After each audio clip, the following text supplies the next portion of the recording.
নির্বাচন যত দেরি হবে দেশ তত পিছিয়ে যাবে বললেন মির্জা ফখরুল ইসলাম আলমগীর। বিএনপির মহাসচিব মির্জা ফখরুল ইসলাম আলমগীর বলেছেন, নির্বাচনে যত দেরি হবে দেশ তত পিছিয়ে যাবে, বিনিয়োগ আসবে না, নারীরা নিরাপত্তা হারাবে, জুডিশিয়াল ব্যবস্থা ভেঙে পড়বে, আইন শৃঙ্খলা ভেঙে পড়বে। সেজন্য দরকার একটি নির্বাচিত সরকার, যে সরকারের পেছনে রয়েছে জনগণ।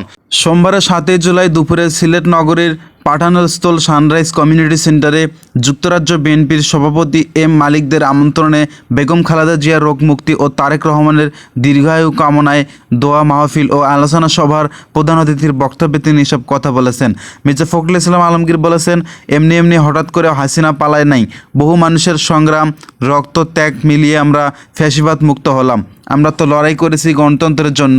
তিনি বলেছেন, আমরা একটা রাষ্ট্র প্রতিষ্ঠা করতে চাই যেখানে মানুষ কথা বলতে পারবে, বাক স্বাধীনতা থাকবে, নারীরা নিরাপত্তায় থাকবে, তরুণরা কাজের সুযোগ পাবে, মানুষ চিকিৎসার সুযোগ পাবে।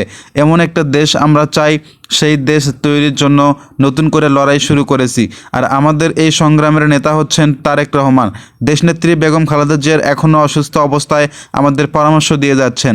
বিএনপির মহাসচিব বলেছেন, হাসিনা গণতন্ত্র ভোট পত্রিকা বন্ধ করেছিল, মানুষের মৌলিক অধিকার হরণ করেছিল।